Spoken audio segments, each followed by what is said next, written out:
The House of Mystery presents Inside Writing, the radio show where authors discuss their writing process in all genres. Welcome, Charles Lachman. I wanted to thank you for joining us. And how are you today? Great. Thank you so much for having me. I really appreciate it. Let's start out with telling the listeners who you are before we get into the book. Well, my name is Charles Lachman, as you said, and I'm a TV producer in New York, and I also write nonfiction books. And my latest effort is Footsteps in the Snow, which is the story of the coldest case in U.S. history ever to be brought to justice. And it was really a 3-year effort on my part to research this historically important case, and the writing of it and the final publication of it has really given me a lot of pleasure, and I'm very proud of the book. Yeah, it's pretty interesting. Let's start with why did you get into writing this book? Like, what led you into the Footsteps in the Snow? Well, to me, it was a nonfiction thriller that was as gripping as any fictional police procedural, but it had the added measure of being true. I was interested in it as a multi-generational saga. I had written some previous history books about the family of Abraham Lincoln and also a Grover Cleveland history, and I liked the sort of saga of those two histories, and in looking at the true crime genre, I felt that this was really a unique, once-in-a-lifetime story that had elements of history, true crime, and also exposed these unspeakable secrets in one particular American family and the cruelty lurking behind the traditional values of a small town in middle America. It's quite different than your previous books. Where did you start when you? This is, like you said, 3 years of research. How do you start with a case that's from 1957? That's so long ago. Well, I first heard about the case in a small kind of item in the New York Times. I was at home with my wife reading through the Sunday Times, and there's just a little kind of couple of paragraphs story about how this guy had been arrested. He was in his 70s, and he had allegedly committed this crime, the kidnapping and murder of a 7-year-old girl, more than a half century earlier. And that instantly fascinated me. I mean, it was an irresistible headline for me to investigate the coldest case in U.S. history and how you could possibly bring the evidence together, make an arrest, and go to trial. So it was a unique case for the police and the prosecutors, and it was also a unique story for me to research. I went to Sycamore, Illinois, which is where this takes place, and I was struck by the defendant's physical appearance. I mean, he was this kind of elderly gent with silver hair, and on the surface, sort of the perfect granddad. And to see that how he could be responsible for this, what was the worst crime in this small town's history, was really quite remarkable, and led to this investigation on my part and the book. Let's tell the listeners about the crime. So what exactly happened back then? It started the night of December 3rd, 1957 in Sycamore, Illinois, which is about an hour and a half outside Chicago. A lot of people who grew up there call it Mayberry. It reminded them of that. A great little small town, a great place to raise a family. And on this particular night, it was the first snowfall of the winter season, and the little girl, her name was Maria Ridulph, asked her mother if she could go out and play with her best friend Kathy. So Maria went out. It was about 6 p.m. at night. It was a school night, Tuesday night, and she and Kathy were playing in the snow, and they were enjoying themselves when suddenly out of the snowfall came this young man. He wore a multicolored sweater. He was tallish. He had kind of blondish hair. He wore a hat, and he said his name was Johnny, and he engaged the two girls in a conversation. Now, this was 1957, again, small-town America. Even though the kids had been warned to stay away from strangers, it was a more innocent time. In today's age, as we know, if a stranger came up to two little girls playing on the street and introduced himself and started interacting with them, all our antennas would be quivering and wondering what's wrong with this dude. But back then, more innocent time, and the young man, Johnny, gave Maria a piggyback ride, and she was delighted. Then he asked her to go find a doll for them to kind of play with, and she ran back home, came back immediately with her favorite little rubber doll. And meanwhile, her best friend Kathy went to her house to retrieve her mittens because it was a very cold night, and she was freezing. And when she came back, Johnny was gone, and more importantly, little Maria was gone. So the last that Kathy saw, Maria was getting on Johnny's back and going for this piggyback ride, and presumably Johnny took off with her to whereabouts unknown.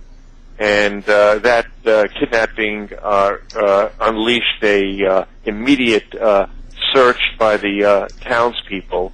They went throughout the neighborhood, throughout the city or the town, searching for Maria, but the trail quickly grew cold, and all that was really left was this trail of an adult's footsteps in the snow, hence the title of my book. This was a small town, and so this fellow named Johnny came up and talked to the kids.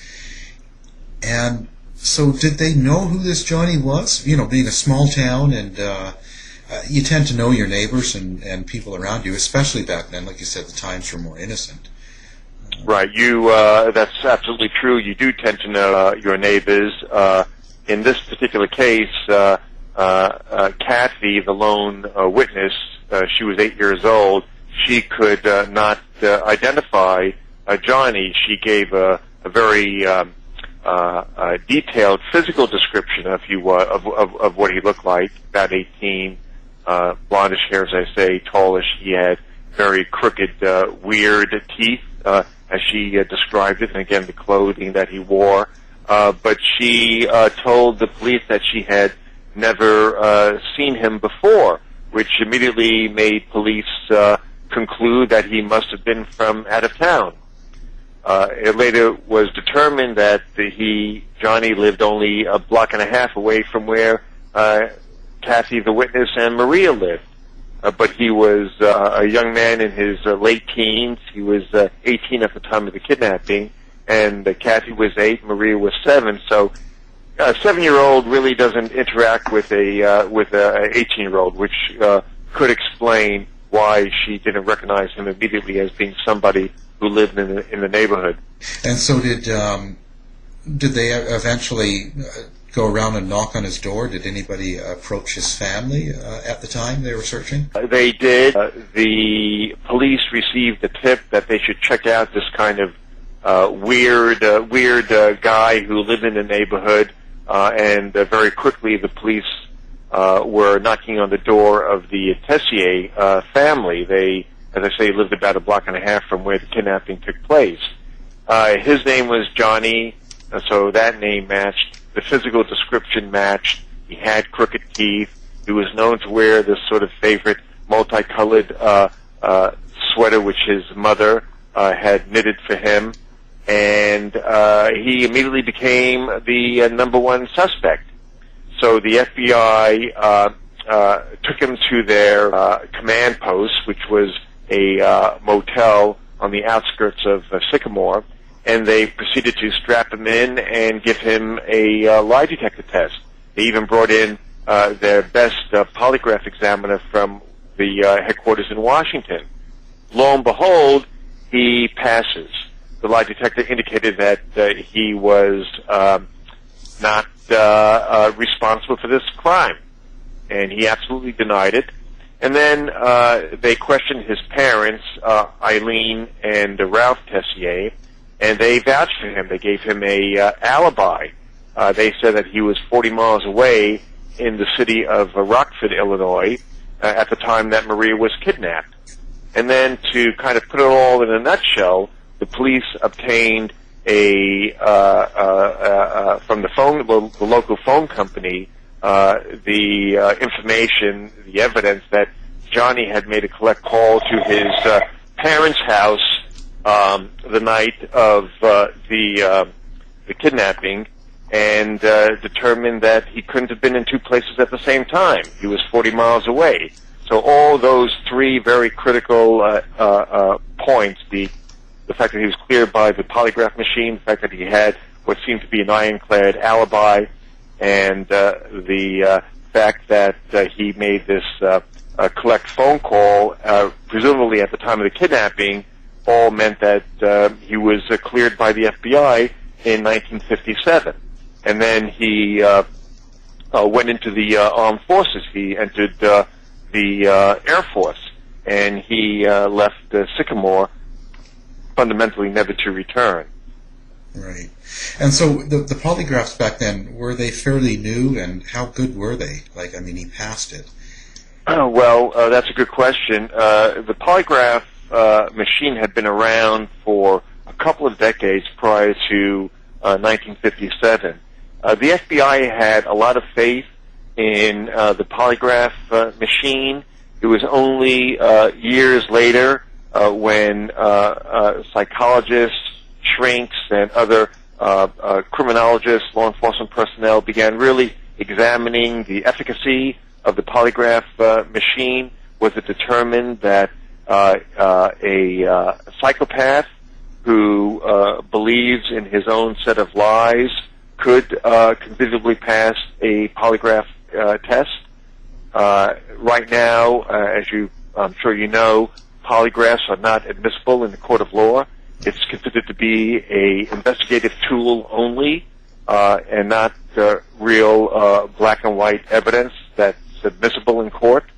But law enforcement likes using it because you go up to a suspect and you ask them to take a lie detector test, and whether he says yes or he says no, it's all useful in terms of the police investigation.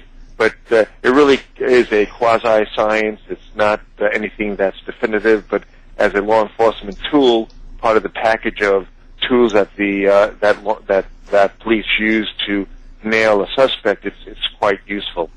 Right. And so now, he's kind of cleared, kind of gone away. Was there other people that stuck out? Like you said, he was kind of known as being a little bit of a little off. Were there other ones out there, or were there other people that came forward and said, hey, I did it, or I know who did it? There were dozens and dozens of people who came under investigation. Every hotel in Sycamore was looked at in terms of the guests. Because of the description of the suspect, Johnny's teeth as being crooked, all dentists in the town were asked whether any of their patients bore his physical description of the kidnapper.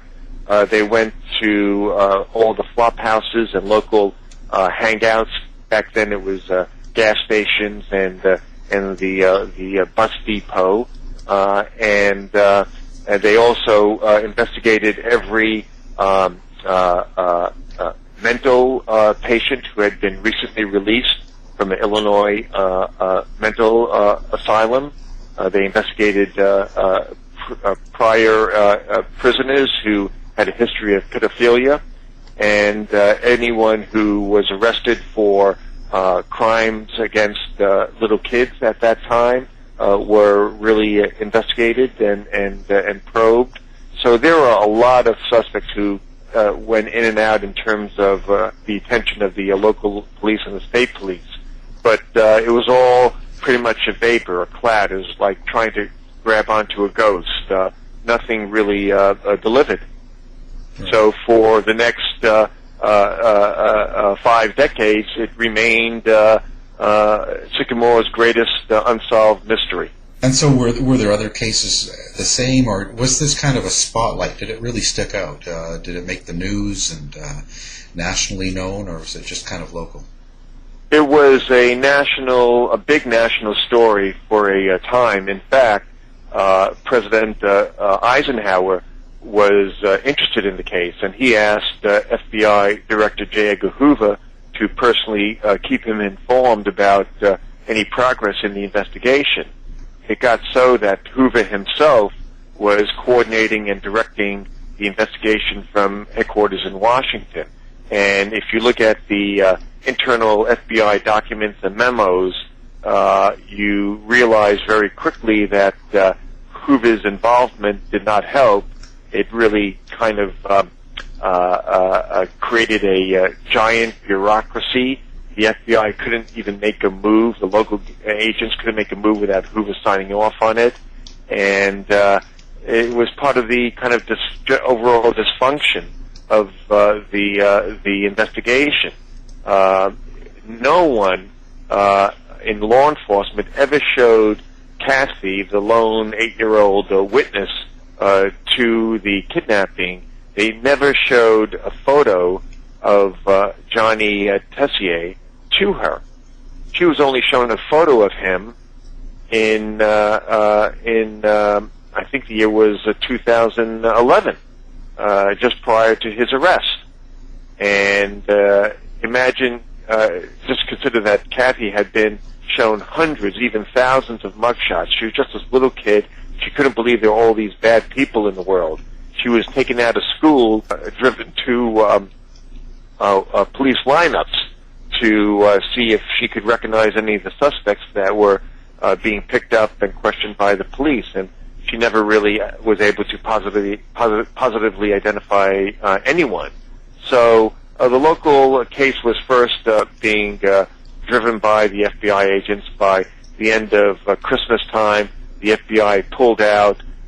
It was turned over to the local authorities, but this was a small town. They didn't really have the experience or the know-how to probe a story of a case of this importance. And the case, the investigation just withered. At some point, after Maria Ridulph's body was found in 1958, the state police took over. But by then, the trail had grown cold. We're talking about Footsteps in Snow with author Charles Lachman. We'll be back right after these words. This is the sound of salmonella gyrating on your undercooked chicken. And it looks like Mom might be taking it out a little early. Don't let salmonella get funky with your chicken. On average, 1 in 6 Americans will get a foodborne illness this year. So use a thermometer to cook each type of meat to the right temperature. Keep your family safe at foodsafety.gov. Brought to you by the USDA, HHS, and the Ad Council.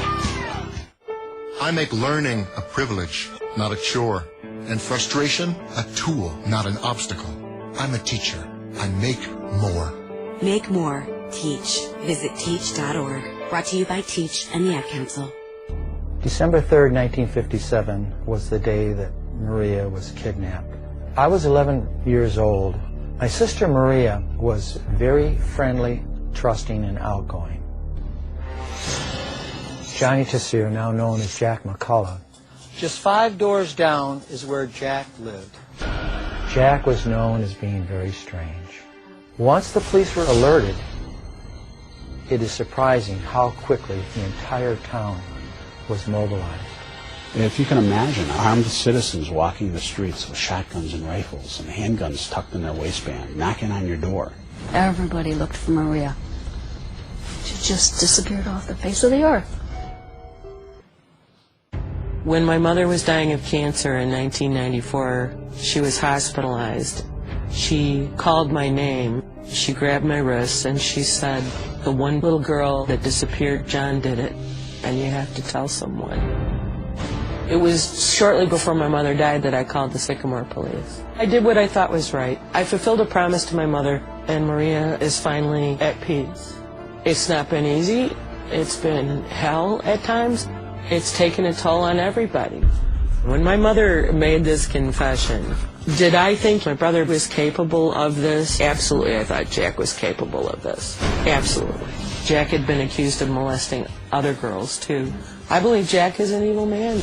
I saw the evil in Jack's face. I've seen it since in his interviews. Where is the proof beyond a reasonable doubt? There's nobody to testify on my behalf.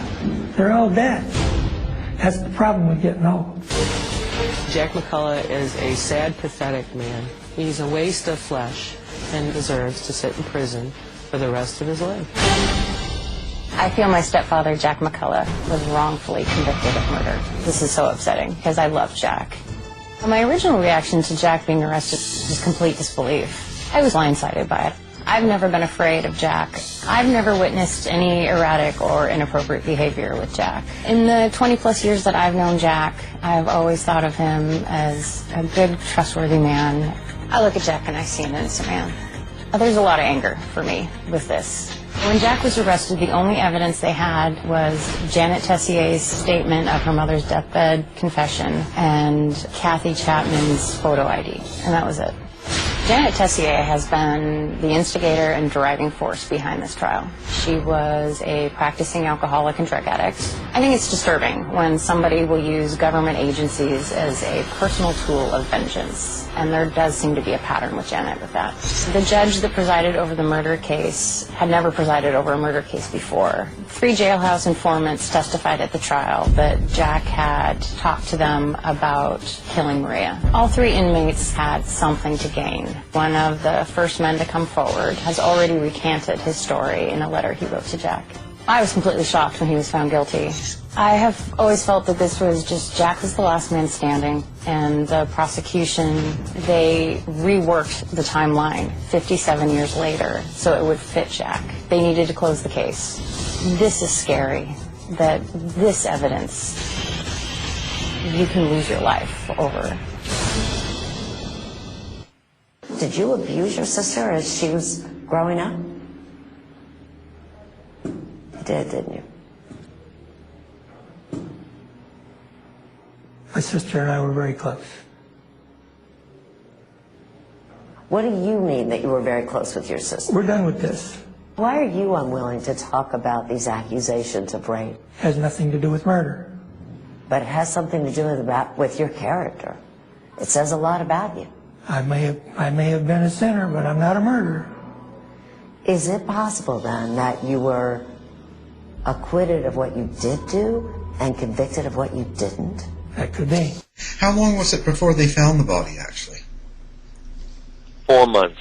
The body was found in April by a husband and wife who were on vacation in northern Illinois. They were mushroom hunting, and they were in the forest. They came upon a log, and they thought at first it was a small animal, and then they took a close look and realized it was the body of a little girl. And this was about 100 miles away from where Maria had been kidnapped. Of course, we don't know. The autopsy was not able to determine her cause of death. Animals had gotten to the body, and it added to the failure on the part of the local law enforcement authorities in trying to figure out who did it. They were not able to identify a cause of death. So we don't really have a specific reason on why he took the girl and ended up killing her. How long did they think she was alive before she had died? Like it was 4 months. Right. They don't really know. The presumption is that she was killed either the night of or the next day, but that's just speculation. Right. Now, was this the only girl that went missing at that time? There is no evidence to indicate that Johnny, the kidnapper-killer, was responsible for any other case in Illinois at that time. It was a almost exactly a year before Maria was kidnapped, the Grime sisters who lived in Chicago were reported missing, and it was a huge story back then in 1956. The bodies were eventually found, and to this day, that case remains unsolved. But there's no evidence to link Maria Ridulph to the Grime sisters. Right. And so you kind of are, I think, maybe I'm wrong, but you're sort of making it sound like the investigation wasn't really the best run investigation. It was completely dysfunctional. Really? Now, with all the pressure of people, why was it so dysfunctional? Just because too many people involved, like FBI? Everyone was involved and no one. When the FBI bailed out, it really, as I say, it left the investigation into the hands of the local police. And then when Maria's body was found in the state of Illinois, it meant that the FBI fundamentally didn't have any real jurisdiction over it because the body had not been transported across state lines. They offered themselves up as experts, and any help that they could provide the state police and the local authorities was offered, but at that point it was really in the hands of the state police. Right. And they also, now in the 70s, I understand that they actually said they had caught the murderer, didn't they? But it wasn't real. Right. In the 70s, a local detective in Sycamore became interested in the case. It's a very interesting story. He was at his desk one day, and a lady came in and said, I know who killed Maria Ridulph. And he didn't even know who Maria Ridulph was. He had not been born in Sycamore and was not totally tuned into local history. And this woman was kind of a local character, and she had no useful information at all regarding Maria's death. But it intrigued the detective, and he spent a lot of hours looking into the case to solve Sycamore's great mystery. And in the 1970s, he reached the conclusion that a truck driver by the name of William Henry Redmond had been responsible for killing Maria.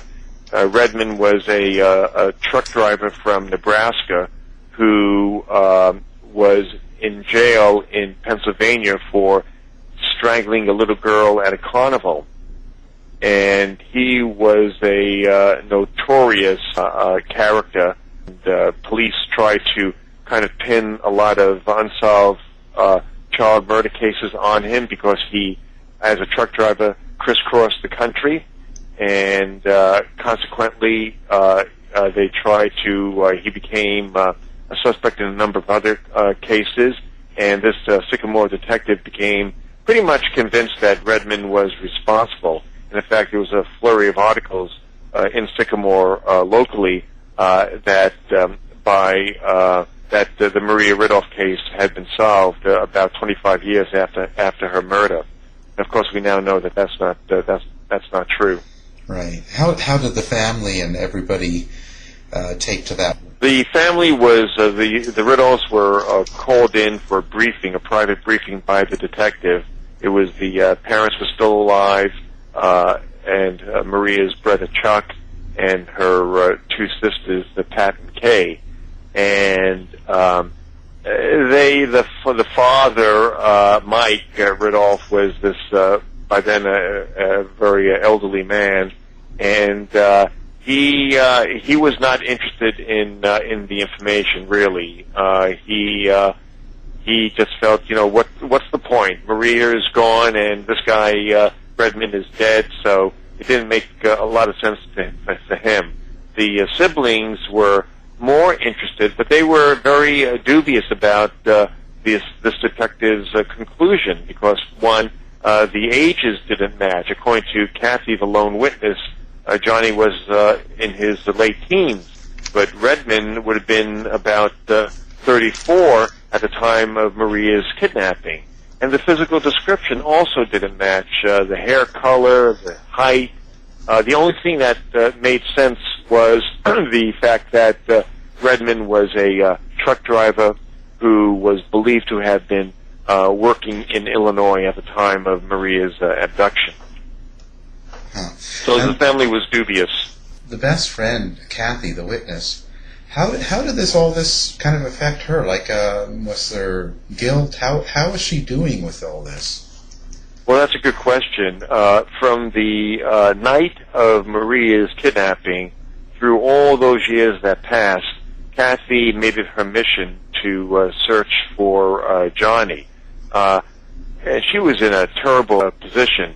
A lot of parents didn't want Kathy playing with their children anymore after the kidnapping. Why? Because there's always a concern that Johnny, the killer kidnapper, would come back one day to Sycamore and take the lone witness, Kathy. So people were afraid, little kids were afraid to hang out with Kathy, and she became so uncomfortable, her parents moved out of the neighborhood. And all through the years that passed, Kathy, who's this wonderful, wonderful woman, made it her mission to find Johnny. What would she do? She would, whenever she was on vacation, whenever she was walking down the street, she would look into the faces of strangers, and the image of Johnny, the kidnapper, was imprinted on her mind. And she knew that if she ever ran into this guy, she would be able to identify him. Then, of course, the 1970s come, and this detective makes the big announcement that he believes he had solved the mystery, that this truck driver from Nebraska was responsible. And after that point, Kathy told me that she basically stopped looking. She thought the case was solved. It was only again in 2011 when the state police reopened the case and showed her the an array of photos that included Johnny Tessier. It was the first time she'd ever seen the photo. She couldn't believe that this had never been shown to her when the case was alive and kicking back in 1957. She couldn't believe that she had never been shown that photo. Had it been shown to her, she said that she would have immediately identified him as the kidnapper. I'll tell you another story about how this case affected Kathy. When she was dating the young man who would later become her husband, they met at a bowling alley. His name was Mike. Great guy. And Mike told his mom that he was dating this girl. He was in love with her. Blah blah blah. And the mom said, "What's her name?" And Mike said, "It's Kathy Sigmund." And the mom said, "Do you know who she is? She's the little girl who's with Maria Ridulph." And no one wanted to be around Kathy. So life for her in the early years, in particular, was very difficult. Yeah, no, it must have been.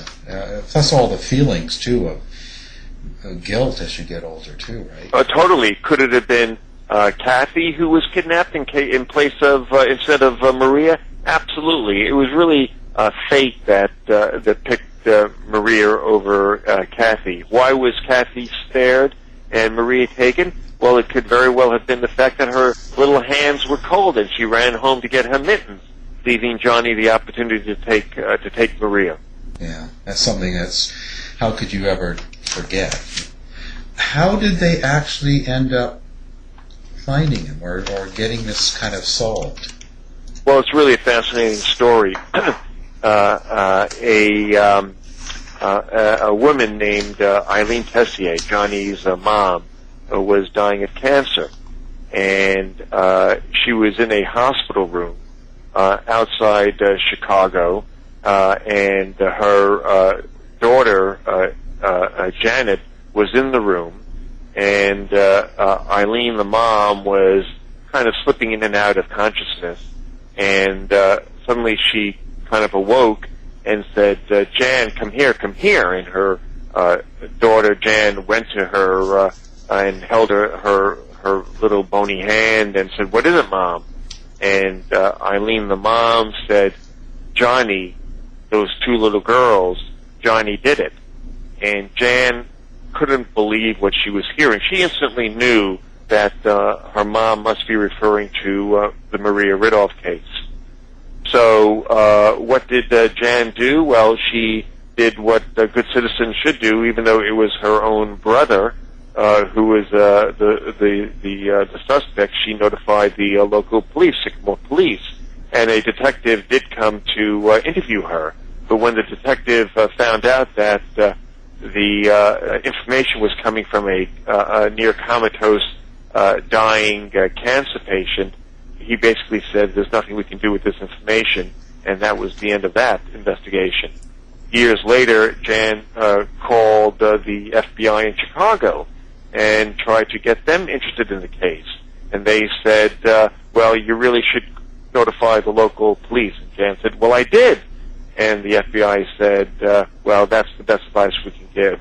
Then more years passed, and finally in 2008, Jan decides to send a email to the state police in Illinois, and she, in a brief way, outlined the circumstances of the case and the new information, meaning her mom's deathbed confession. And she hit send, not really expecting anyone to answer. Lo and behold, the next day she gets a call from a captain from the state police in Illinois who says, "Come up and talk to us." And she did. She drove up a couple of days later to the state police in Illinois and sat down with these bulldog investigators who were instantly fascinated by the historical importance of the case. And what happened then was the launching of an investigation that was finally wrapped up in 2011 with the arrest of Johnny Tessier. By then, he had changed his name. He was now known as Jack McCulloch, and he was living in Seattle. When they caught him, did you get a chance to go in and actually interview him yourself? Oh yeah, I interviewed him in jail in Illinois, and we exchanged a lot of letters. And we also interviewed him for a documentary called Footsteps in the Snow that was based on the book. So I've had hours and hours of conversation with Jack McCulloch, or AKA Johnny Tessier, and to this day, he absolutely insists that he is innocent. I think on his deathbed, when that comes, he will insist on his innocence, and maybe he even believes he is innocent, but maybe that's part of his pathology. He insists that the timeline proves that he couldn't have been in two places at once, and that he's innocent. But I think that alibi has been, successfully shot down at his with the results of the police investigation. Right. And so, how do you feel about it? Like when you talked to him, did you feel he was kind of like he really believed in what he said, or do you think he was just there's something wrong with him, maybe, or? Well, I think knowing his history and having researched his life and knowing all the bizarre episodes in his life that he was involved in, and I believe that justice was served. I think that the trial, the investigation, and the resulting conviction were all absolutely on target. And I think that Maria's killer is in the place where he should be, meaning a state penitentiary for the rest of his life. Yeah. So do you think that he had done any other crimes similar to it over all those years that he's been out and alive? Well, I want to be careful about answering that. Right. The bottom line is that there's no evidence to indicate that he targeted any other little girl. I know that after his arrest, the local authorities in Washington State probed and considered him a suspect in a number of other missing child killings, but nothing was ever brought before a grand jury, and no arrests certainly were made. But in his life, he ended up becoming a police officer, in a small town in Washington State. And in 1983, he pled guilty to communicating with a minor for immoral purposes. What happened was that when he was a cop in the city of Milton, he invited a teenage runaway to live with him. He was then dating some girl, and he ends up with this runaway in his house. And the runaway describes an incident where where he really acted more like a boyfriend than a adult police officer. He would ask her to give him massages, and he would teach her techniques of giving a great massage. And one night she was alone with him when he told her to kind of spread out and on the floor. I'm going to teach you how to give you a massage. And then at a later date, he went up to her while she was sleeping on the couch in the living room and performed an act that led to his arrest and his eventual guilty plea.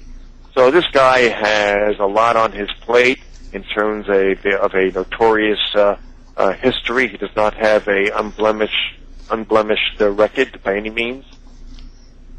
So, did you ever feel threatened or any negativity from him or anybody else during the research of the case? No, I didn't. I think it would be silly of me to feel in any way threatened by him. He's locked up in jail, and I certainly never said anything to me to indicate that I should be worried. After the documentary aired on the LMN network, he did watch it, and he watched it with a group of fellow inmates. This was in November last year, and apparently they get cable in state prison. And he sent me a letter that indicated that once his appeal was adjudicated and he was released from prison and determined to be innocent of this crime, that I'd have to do a lot of rewriting on my book, and I'd have egg on my face. Well, suffice to say that just a few weeks ago, the state appeals court upheld the conviction, so I don't have to do much rewriting at all. In fact, none. How did all the families respond? How did the family to the murdered daughter feel? Are they all relieved or happy, or they've sort of moved on in a way, or got some? Well, it's very interesting. The Ridulph family. There are now two siblings left, Chuck and his sister Pat, and they were in court every day. They have been really amazing in terms of following the case and seeing justice done. And Chuck is a church deacon, and his life was forever impacted by what happened to his little sister. And curiously, they've become very close friends with the Tessier family. This case would not have gone where it is now without Jan Tessier, the killer's sister, informing the state police of what her mother told her on her deathbed. And all her siblings, with the exception of the suspect, Johnny, or Jack as he's now known, are totally on board with her activity. In fact, they also attended the trial, and they expressed their appreciation and respect for the Ridulphs. They're all friends. They all have high regard for each other. And in my experience, I've never seen anything like it, where the suspect's family are supportive of the victim. And it was really quite remarkable to see. Jack McCulloch, a.k.a. Johnny Tessier, does have his own support. He married his wife, Sue, lives in Seattle. She absolutely believes in his innocence, and so does her daughter, Jamie, who has been at the forefront of the online effort at trying to prove that her stepfather is innocent. Jack McCulloch is capable of getting support. A lot of people in his family absolutely think he's a monster, and other people in his step-family, if you will, believe that he's been railroaded. Now, how do people get a hold of you, or if they want to, are you doing any book tours or any speaking events coming up? They can buy the book at any good bookstore. It's probably in the true crime section. It's called Footsteps in the Snow. It certainly is available on all the online bookstores, Amazon, Barnes & Noble, Books A Million, etc., and PAL Books. And it's also available as an ebook, obviously, so either as a paperback or an ebook. I think it's a great read. The critical reception has been terrific. The reviews have been great, but even more important, the people who have read it. There's a vigorous online back and forth regarding the book, and it's been very gratifying to read so many of the comments. People calling it one of the best true crime books they've ever read. So it's been very, very special. Oh, great. Well, yeah. Well, thank you for doing the work and bringing it to everybody's attention. And thank you for coming on and taking the time to talk about it. Well, thank you so much. It's been a great talking to you. You can listen to us anytime, anywhere now. Download our free app now for the iPhone and iPad. Look for the Warren Exchange or House of Mystery app at the Apple App Store today. Show's over for now. Was it as good for you as it was for me? Well, good night. This has been a production of the Z-Talk Radio Network. I'll be back.